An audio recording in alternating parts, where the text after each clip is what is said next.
Deus vai dar uma ordem para Jonas: vá depressa à grande cidade de Nínive e pregue contra ela, porque a sua maldade subiu até a minha presença. Jonas tem uma missão. Ele vai sair da sua cidade e vai até a cidade de Nínive, na Síria, e vai levar uma palavra de sentença. Parece simples para um profeta, não é? Vai lá e leva uma palavra de sentença. Se você vê a mensagem, a pregação de Jonas, é uma frase. Ele sai pregando na rua, porque precisavam de 3 dias para atravessar Nínive, e ele sai pregando uma frase. A pregação deles se limitou praticamente a uma frase.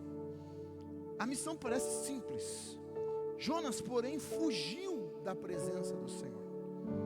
Dirigindo-se para Tarsis, desceu à cidade de Jope, onde encontrou um navio que se destinava àquele porto.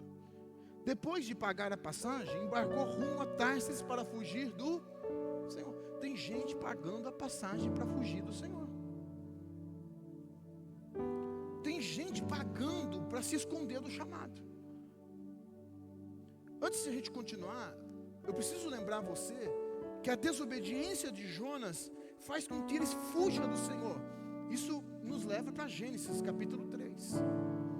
Depois que o pecado entrou no mundo, quando Deus aparece no paraíso, o ser humano se esconde, foge do Senhor. Essa é uma consequência, um efeito colateral da desobediência: fugir do Senhor. Quando eu sei que alguém está fugindo de algo, eu percebo que um líder está desconectado quando ele não consegue me olhar nos olhos. Eu aprendi com um pastor um dia, guardei essa lição: se o líder está fugindo da mesa, alguma coisa ele está escondendo. Não olhou nos meus olhos, fugiu da mesa, está fugindo. Está fugindo. Em algum lugar tem desobediência. Quando os nossos filhos desobedecem, a última coisa que ele quer ver é a nossa carinha. E você sabe pelo olhar que seu filho desobedeceu, sim ou não? É ou não é, gente? Pelo olhar você sabe que seu filho desobedeceu. A desobediência de Jonas está levando ele a fugir do Senhor. Verso 4: o Senhor, porém, fez soprar um vento forte sobre o mar, e caiu uma tempestade tão violenta que o barco estava prestes a se arrebentar. Existem algumas tempestades na Bíblia. Existe a tempestade que aumenta a nossa fé, ou desafia a nossa fé. Quando os discípulos estão no barco, a tempestade vem, Jesus vai olhar para eles e vai dizer: homens de pouca fé. Eles são desafiados a ter a sua fé aumentada, até a sua fé potencializada. Existem tempestades na nossa vida que vêm para aumentar a nossa fé. Deus colocando no nosso caminho, ou a vida, a própria vida, mas que ela tem um grande objetivo pedagógico. O objetivo é de nos ensinar, é de nos potencializar. Existem as tempestades que nos levam para o propósito. Eu já aprendi, irmão.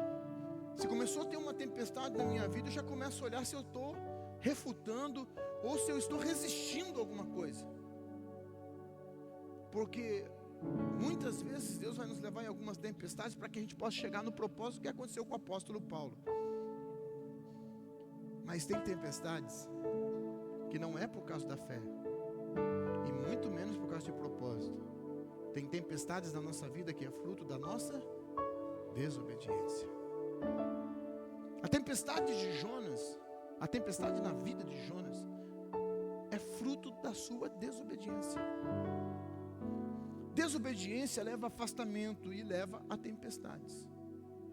Verso de número 5, né?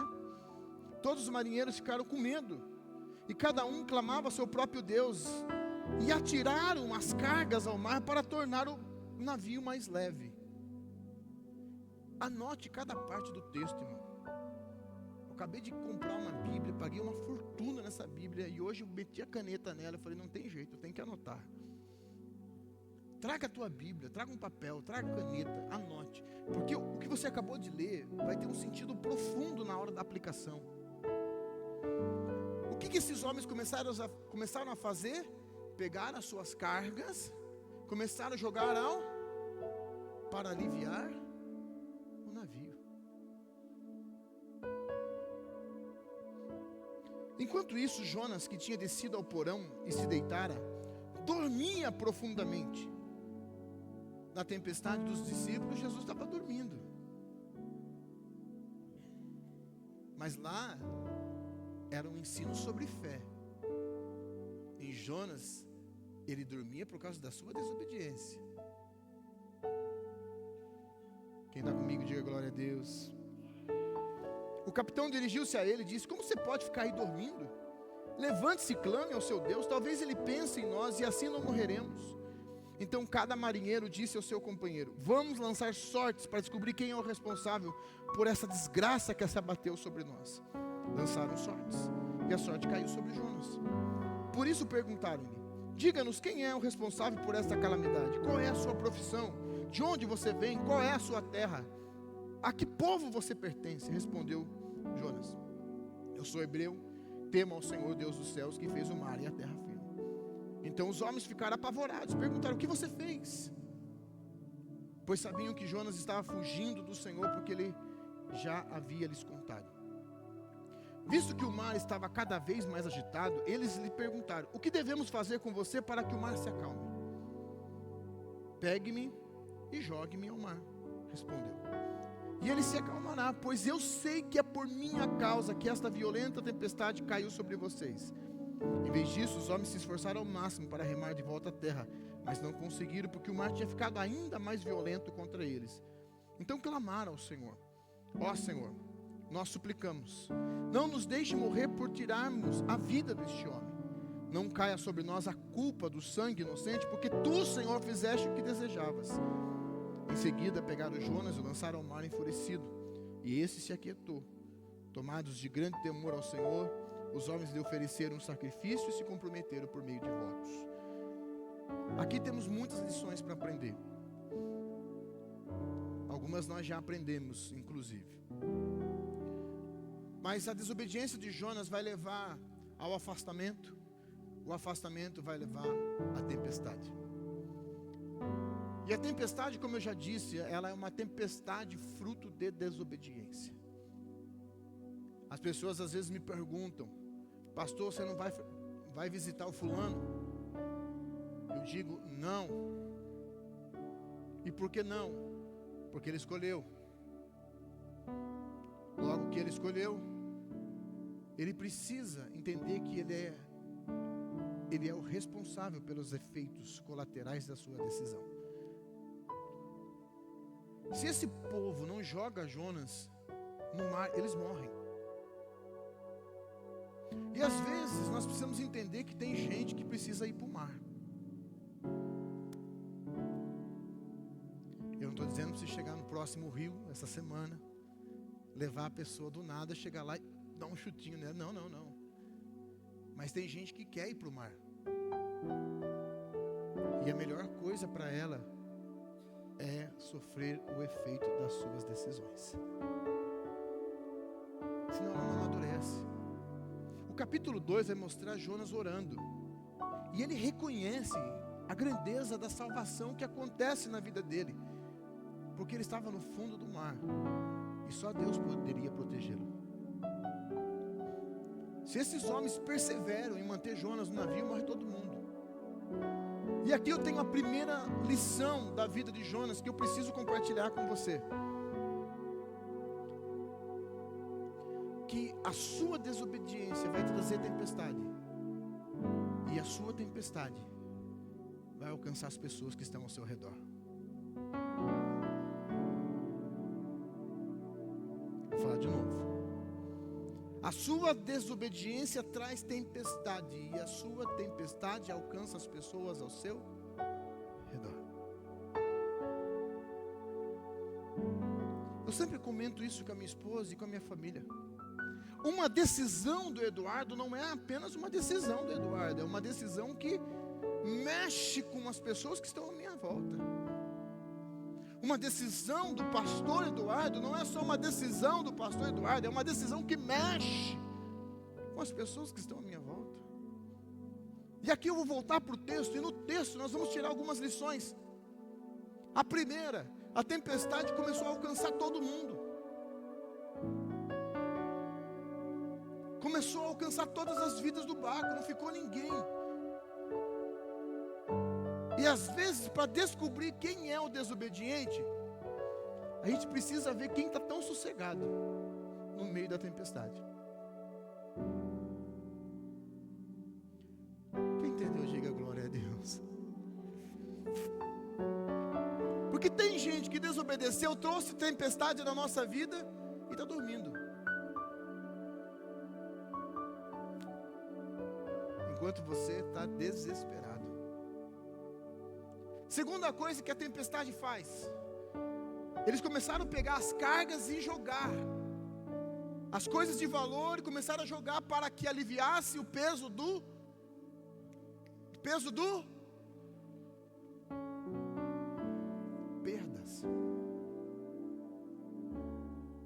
perdas. Por causa da nossa desobediência, muitas perdas nós podemos ter no meio desse caminho. Vamos começar a jogar as coisas para tentar aliviar, porque ninguém suporta a pressão do peso da desobediência.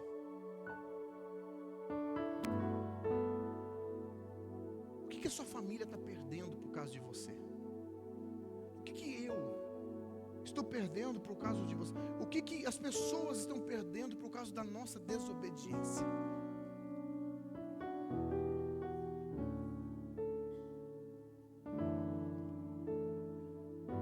Eu sempre converso isso com as pessoas. Hoje está muito lindo, porque qualquer pessoa pode ir para o YouTube e falar que é pastor e pregar o evangelho. Em tese, prega o que quer, fala o que o povo quer ouvir, e é o pastor falando de tal.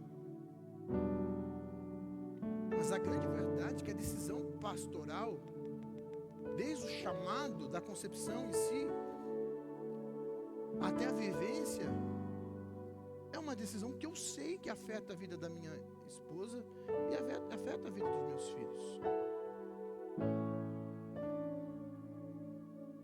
Vocês nem imaginam o que a minha filha e o meu filho, esses dias estavam conversando sobre isso, eu não vou lembrar exatamente o que é, mas já passaram porque é filho de pastor. Eu não me lembro, esses dias a minha filha estava contando uma coisa que ela passou. Eu acho que era uma piada, alguma coisa assim.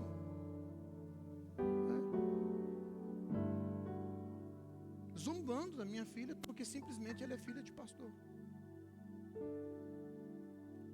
As nossas decisões, elas ecoam, elas refletem, elas ressoam. Então a nossa desobediência, assim como Jonas, não vai apenas balançar a nossa vida, vai balançar o nosso navio. Porque nós estamos nesse navio. Nós estamos nesse barco. Nós estamos nesse trajeto. Vai começar a ter, todo mundo passar por isso, vai ser afetado pela sua decisão, e vão começar a ter perdas.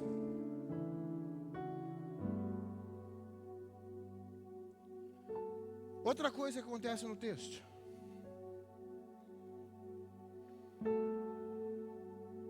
Jonas está dormindo, enquanto os outros estão sofrendo.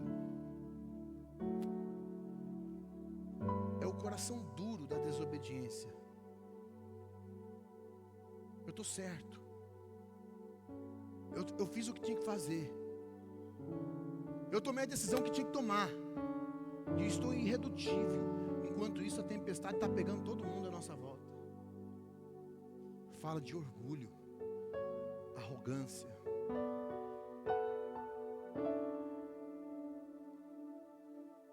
Fala da nossa incapacidade de reconhecer os nossos erros. De reconhecer que a nossa desobediência está gerando um problema para todo mundo em nossa volta.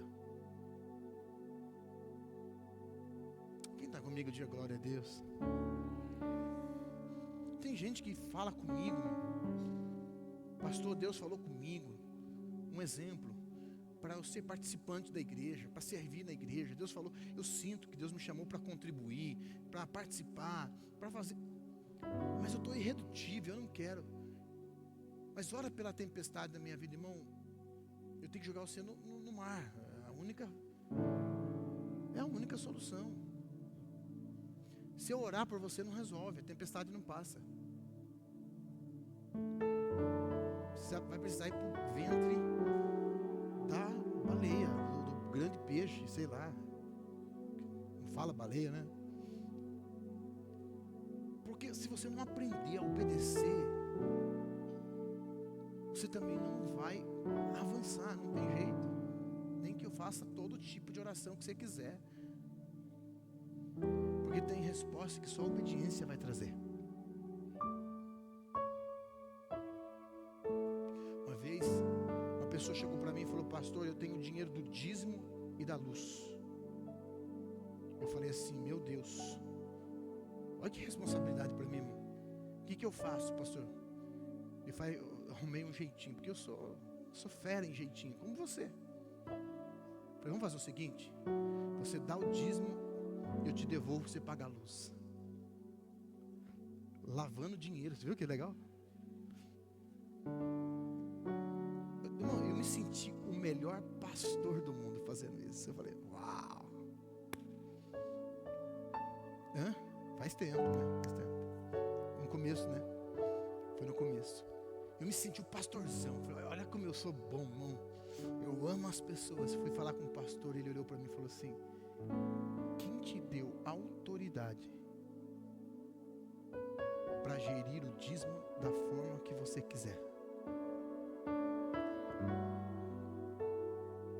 O dízimo está na onde? Na Bíblia. Quem colocou? Deus. E quem te deu autoridade para mudar isso? Aí eu fechei o olho. Entra na minha casa. E volta lá. Chama o casal.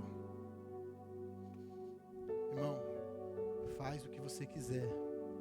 Se você quiser entregar o dízimo, você dá. Se você não quiser entregar, também não entregue. A decisão é sua. Vocês sabem do certo e do errado. Eu não tenho autoridade de dizer o que você pode fazer, no sentido de negociar ou não com Deus. É obediência. E não adianta eu fazer orações, fazer qualquer coisa, não adianta. Eu preciso aprender a obedecer. Jonas não quer pregar, ele está desesperado. Ele entra num navio, vai para longe, não quer viver o chamado, não quer. E essa consequência afeta a vida de pessoas, muitas delas que nem conheciam Jonas, na verdade, praticamente todo o contexto. E aí eu fui perguntar no texto, por que Jonas não quer obedecer? E Jonas não obedece, não porque ele não quer ir para o ministério, ele não obedece por causa da mensagem. Mas não só da mensagem, mas por causa do Deus da mensagem. Abre no capítulo 4. Capítulo 4. Olha que loucura. Deus perdoa Nínive. Sim ou não? Sim ou não, gente? Eles se arrependem, Deus perdoa. Olha o capítulo 4. Por que Jonas não queria pregar? Jonas, porém, ficou profundamente descontente com isso e enfureceu-se. Ele orou ao Senhor. Olha o que ele vai orar: Senhor, não foi isso que eu disse quando estava na minha terra? Foi por isso que me apressei em fugir para Tarsis. Eu sabia que tu és Deus misericordioso e compassivo, tardio em irás e cheio de amor leal, e que promete castigar, mas depois se arrepende. Sabe por que eu não queria ir? Porque eu sabia que na hora que eu entregasse a mensagem, se eles se arrependessem, o Senhor perdoaria eles. E como eles são da Síria, um povo opressor, alguns vão dizer, tanto na cidade de Nínive, como toda a Síria em si, que depois vem ser o povo que oprime o reino do norte, que leva cativo o reino do norte. Eles eram tão opressores que eles matavam as pessoas e deixavam na rua, para que as pessoas vissem o tamanho da punição. Os assírios, Nínive, Era um povo que oprimia. Então Jonas, ele não quer que Deus perdoe esse povo. Jonas queria que esse povo pagasse, que eles morressem, que eles fossem castigados, que eles fossem destruídos. Jonas não queria pregar o evangelho para eles.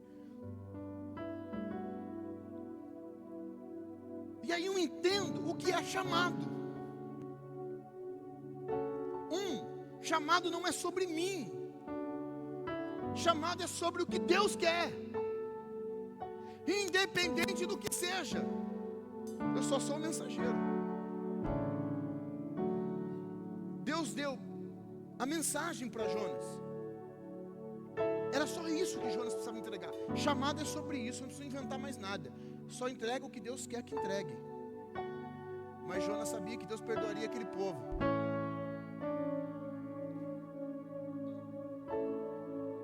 Quem está comigo, diga glória a Deus. Então, primeiro é sobre a mensageira, sobre entender que o chamado não é sobre nós. Segundo, é entender que se Deus me enviou, Deus vai me fazer chegar até lá. E que todo o processo, na verdade eu só estou cumprindo uma ordem, porque todo o processo vai ser provido por Ele. Gente, se eu fosse hoje aqui o embaixador americano aqui no país, eu viria com o dinheiro dos Estados Unidos, quem sabe até por um avião dos Estados Unidos, ia viver nesse país com dinheiro. Sim ou não, gente? Sim ou não? Todos os recursos viriam do país que me enviou. Sim ou não? Sim ou não, gente? Jonas tem que entender isso como nós. O processo é dele. Aí você tem que definir. Você quer ir naturalmente, você quer ir pela baleia ou pelo grande peixe. A minha mãe falava: você quer ir por bem? Duas opções.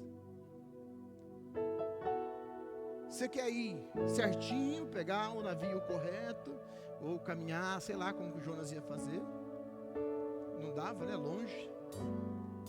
Ou você vai ter que ir pelo grande peixe.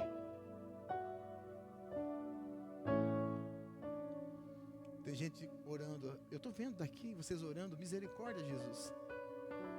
Eu acho que eu prefiro ir pelo navio tradicional. Mas a grande verdade é essa, que muitas vezes nós estamos desobedecendo algo que Deus quer fazer, quer abençoar.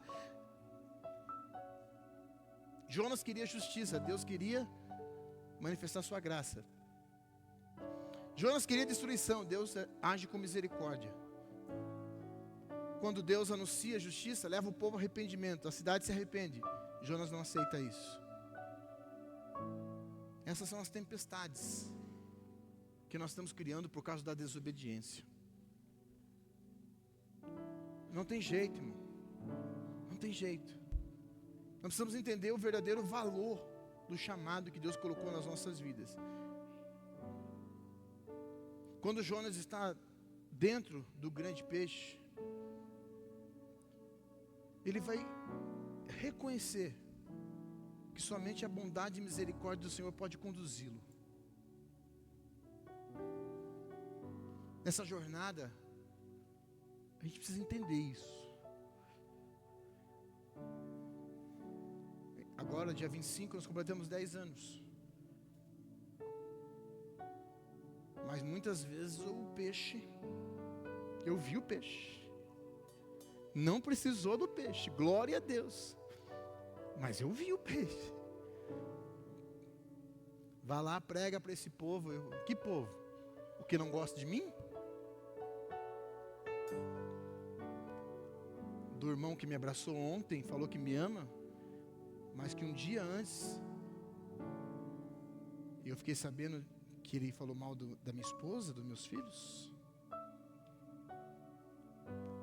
Dá vontade de falar: Senhor, eu não quero graça, eu quero justiça. Aí Deus fala: vai lá, prega a mensagem, e se ele se arrepender, ame essa pessoa, E se não se arrepender, ame do mesmo jeito. Porque é tudo sobre mim, Eduardo. Fui eu que te escolhi. Eu que nomeei você embaixador. Então você vai no meu nome, você vai receber toda a provisão no meu nome, você vai ser cuidado no meu nome, vai ter a proteção no meu nome. Tudo é no meu nome. Quem está comigo, diga glória a Deus. Então a pergunta que a gente faz hoje: qual é o tipo de tempestade que você tem enfrentado? A que aumenta sua fé, que carrega o propósito, ou a tempestade da desobediência?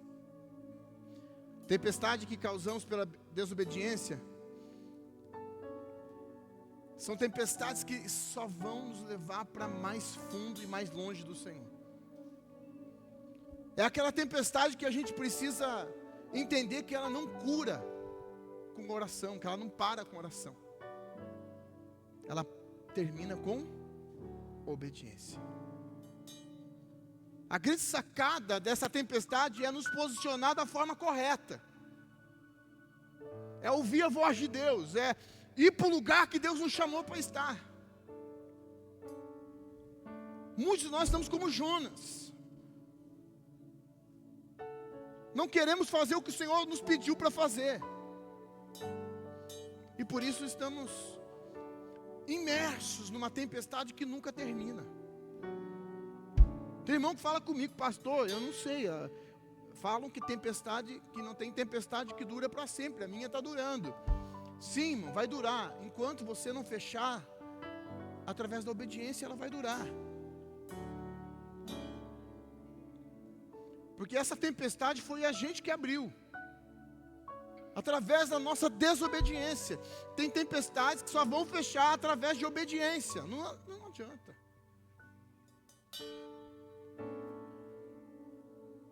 Nós precisamos entender que tudo passa, menos os frutos da nossa desobediência.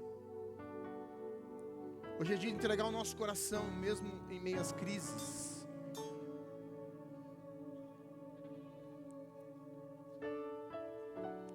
Eu posso fazer uma pergunta? A gente encerra hoje assim. Hoje eu estou calmo, eu estou medicado. Tomei uns 2 hoje. Estou igual o Caleb hoje. Brincadeira. É que a mensagem Você sabe qual desobediência causou essa tempestade?